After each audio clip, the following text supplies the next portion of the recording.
So it was about 11 months after I set my Bible down from being a youth pastor.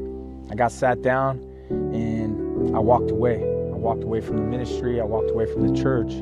And I went back out and I was just, man, so deep into doing drugs and deep into darkness. And dude, the enemy was just devouring me. He was devouring my mind. He was devouring everything about me. And I was just, man, I was living in complete darkness. And I was getting into these places where I was so depressed. I was so down, and I was just completely bombarded by all these lies that I would drown myself out with drugs and alcohol and all these things, and nothing was working. So I finally started getting these thoughts of like, man, just kill yourself. Just get out, kill yourself. Just take your own life, get rid of yourself. And I came up to this mountain, and between the ages of like 12 to 15, I used to come up to this mountain and ride my mountain bike through here. And I used to have so much fun up here. And I was about 27 years old, and I climbed up this mountain, and I had a Smith & Wesson 45. And I came up this mountain because I was done. I was like, you know what? I can't keep living like this. I had so much shame and guilt, and I was like, dude, I gotta finish my life. So I came up here with an intent to blow my head off, to kill myself. And I remember coming up here and I wasn't scared because I was already dead. I was already dead inside because of the lifestyle I was living. And I was like, man, I just gotta finish everything that I'm doing. And I came up on this mountain.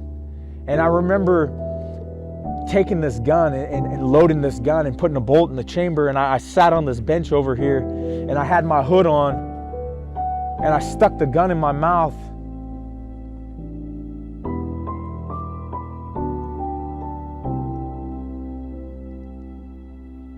And the grace of God is what always pulled me back. The hand of God stepping in and pulling me back. And I put that gun back away in my pocket.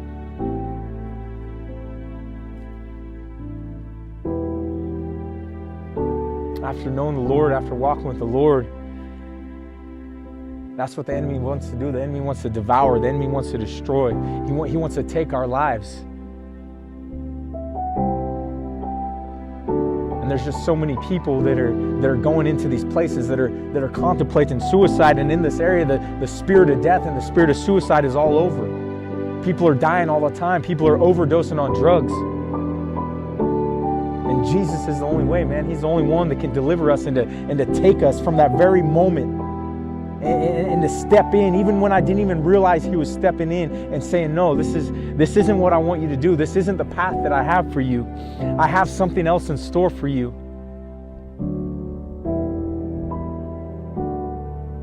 And I walked back down that hill.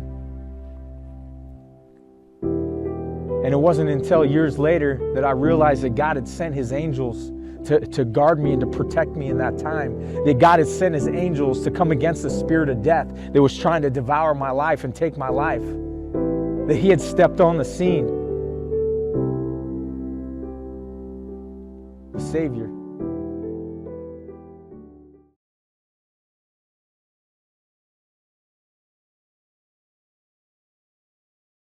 So, I was born and raised on this property right here. This is where everything began. I actually grew up in that little house up on the corner right there. I'm 34 years old. And I was raised in a family that didn't talk about God, never went to church. And I was just raised in the world. That's how I was raised. I was raised to just, get a job and to go after those ambitions that were in my heart. And my dreams as a little kid was I was going to be a professional athlete. That's all I lived my life for. I just wanted to play sports, and I pursued it. I had determination that someday I was going to be either a professional basketball player or a professional football player. And when I was 16 years old, I realized that there was just stuff inside of me. I just didn't have peace. I wasn't happy. I was discontent.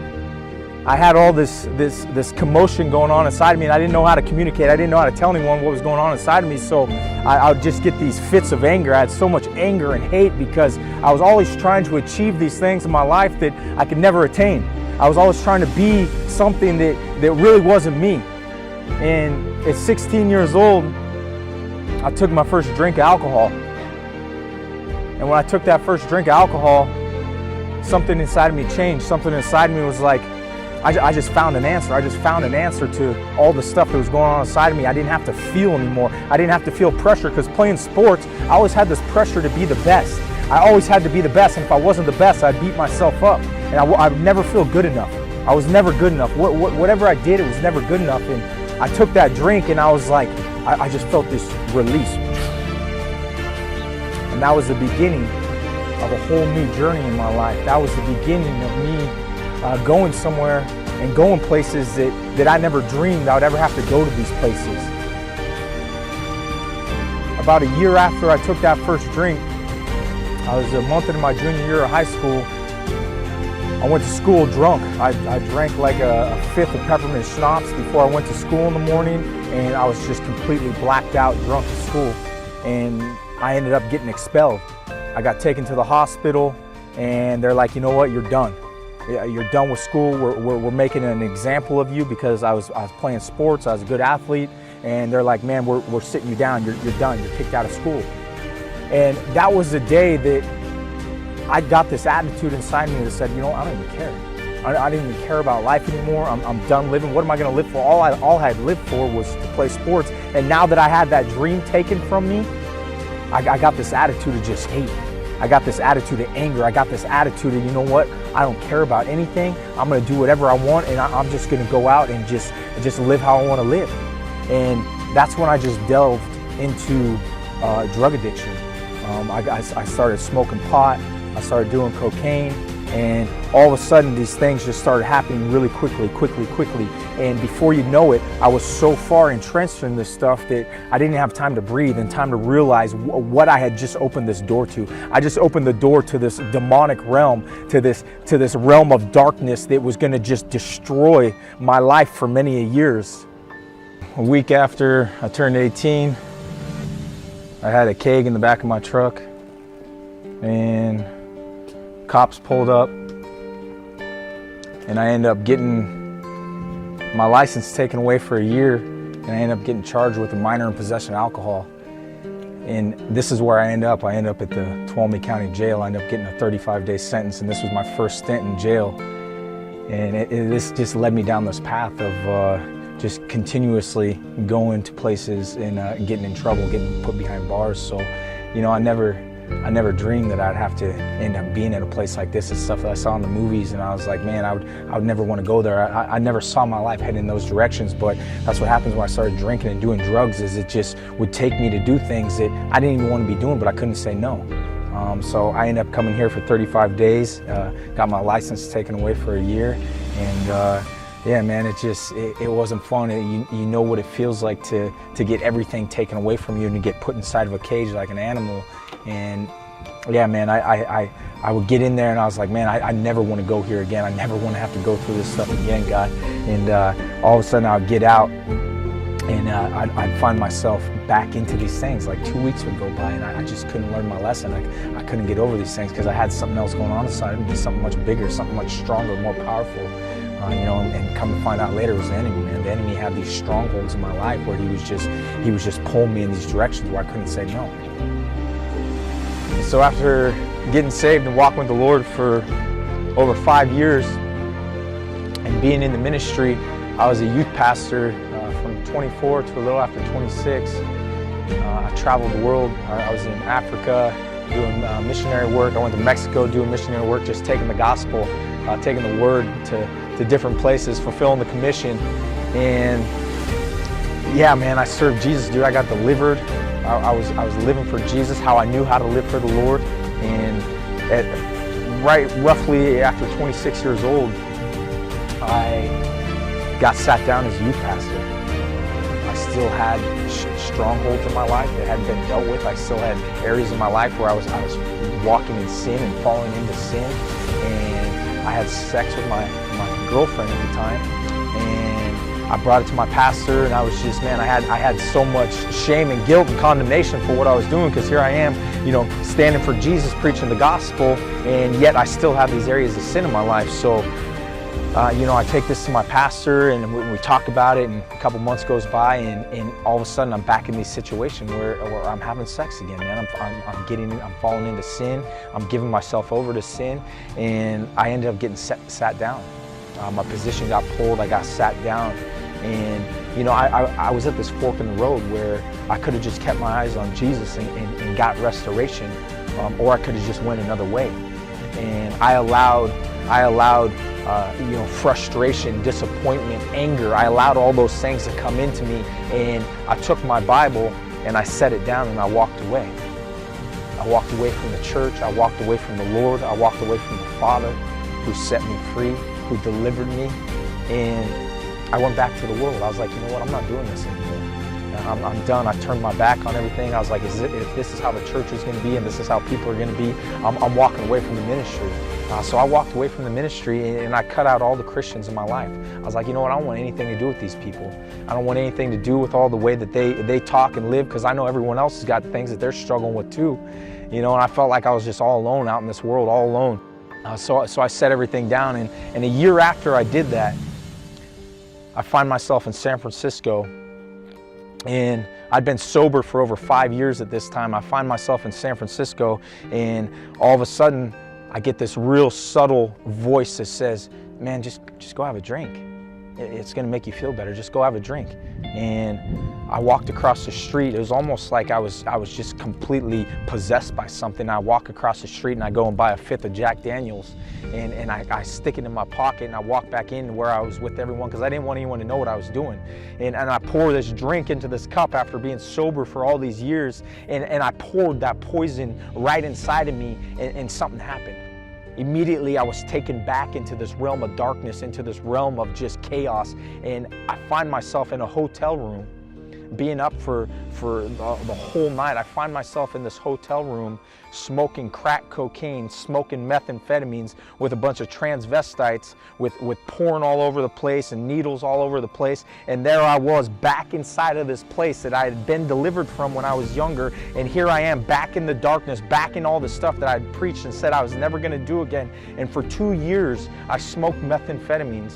I did drugs. I started robbing people. I started getting into all the crazy criminal activities, and I started seeing demons, and they started talking to me and saying, we got you. We got your life. You're not going to go out and do that stuff anymore. This is what you're doing. We own you. You belong to us now. And for 2 years, I ran in the darkness. For 2 years, I ran away from my daughter. I left my daughter. I didn't talk to my daughter for 2 years. I didn't even say goodbye to her, because I was completely possessed by darkness, and it had taken me out into the pits, into the underbelly of this dark world where I was just so out of my mind. Out of my mind. I would stay up for 7-8 days at a time, and I started doing all these criminal things, and the grace of God came and met me when I was sitting in this house. I used to steal all this stuff and keep them in these storages, and I had my car loaded with all this stolen property, and I'm sitting in the house. I'm getting ready to go deliver this stuff so I can get some more drugs, and all of a sudden, God sends the cops to come to this house and to surround this house and to come and look for me. And I'm standing inside the house, and I wanted to run. I wanted to get away because I didn't want to stop doing this stuff. I was running, and this woman looks at me and she's all, you have to stop. You can't keep running. You can't keep doing this stuff. And it was that moment where God was like, it's time. It's time to stop. So I walk out those front doors, and I put my hands up, and I get arrested. And I find myself back inside of this place right here. Back in this place that I thought I was never going to have to go back to jail. I was like, man, I'm never going to have to do drugs again. I'm never going to have to go back to jail. And I find myself inside of this jail after being up for about 8 days. I find myself in this jail, and the first day I came in here, I get this fish kit that has my blankets and the pencils in it, and it has this little cup inside of it, this cup that was for water. And I pull this cup out, and I look, and carved on the side of this cup, God was like, I'm here. You can't run from me. You can't get away from me. I have a calling on your life. I have a purpose for your life, and you can't keep running, because I'm going to pursue you. I'm going to chase you down, and I'm going to meet you, and I'm going to pull you back. And I look on the side of that cup, and carved in the side of this cup was the Gospel of John, chapter 8, verse 32, and it says that we shall know the truth, and the truth shall make us free.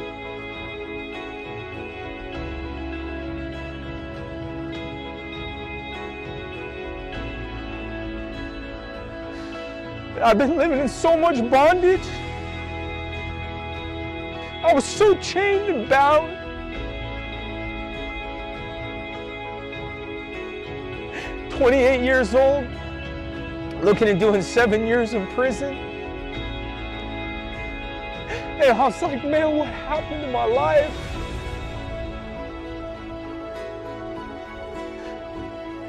This is not how I thought it was supposed to go.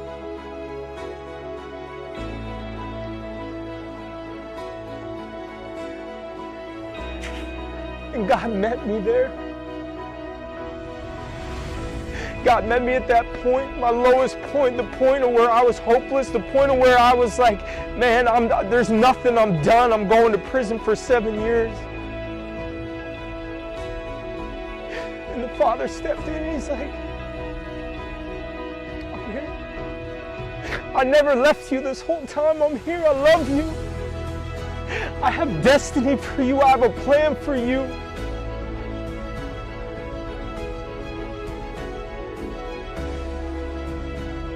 And it took me 8 years after that day, 8 years to finally lift my hands and say, God, I surrender. I'm done living for myself. I'm done doing the things that I want to do. I'm done living for the world because there's nothing out there for me. You made me for purpose. You made me for destiny. And I'm done. 8 years is when I finally lifted my hands and I was like, man, I surrender. I surrender, God. I just want what you want. I just want to walk in your will. And He's all, I want you to go back to where you came from. I want you to go back to where you came from. And I'm going to restore you. And I'm going to fulfill the thing that I've called you for, because the call of God is irrevocable. It's not going anywhere. And God brought me in a full circle, back to this town where I went through all this stuff, back to this place where I was a youth pastor before and a minister before, and then I was on the front pages of the paper of being a criminal, and all of a sudden I come back to this place where people are like, man, what are you doing? Oh, you're back serving Jesus? I was like, yeah, I'm back serving Jesus. It's not the same this time. He pulled all this stuff out of me. He took me through a season of repentance to where I cried for 3 weeks straight, and He showed me the things that I'd been doing, and I said, God, forgive me. Wash me.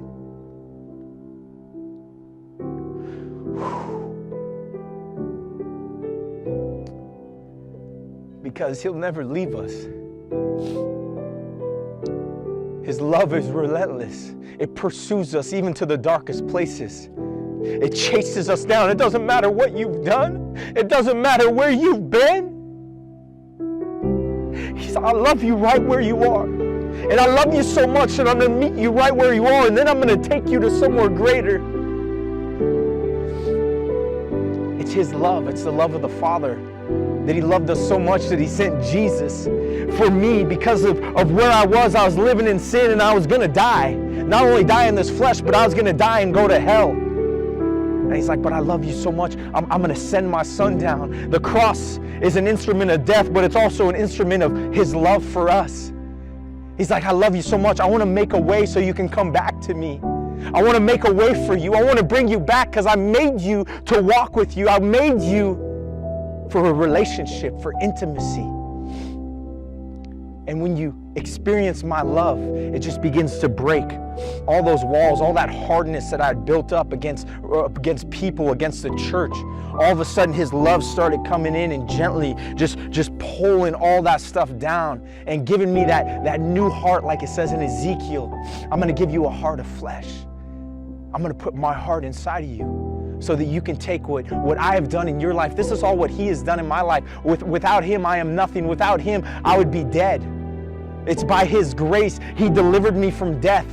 Numerous times I should have been dead. And He's all, no. I got a plan for you. I'm going to come after you. I tried to kill myself with drugs and drinking and poisoning myself. And he's like, no, no, no, no, no. I got a plan for you. I'm coming after you. But he doesn't force it. He just patiently waits. He waits for us to say yes, for us to surrender, for us to receive that gift. It's not just a gift of eternal life. It's a gift of life right now, abundant life right now. The fullness is now. And I'm just grateful. I'm grateful that I get to be here right now, man. I'm grateful that his love wrecks me every day. It's his grace that allows me to be here. And that's why I say, God, whatever you want me to do, I'll do. When I surrendered on May 14th and I lifted my hands and I repented, I said, God, from this day forward for eternity, whatever you have for me, I will do. Wherever you want me to go, I will go. Because my life is yours.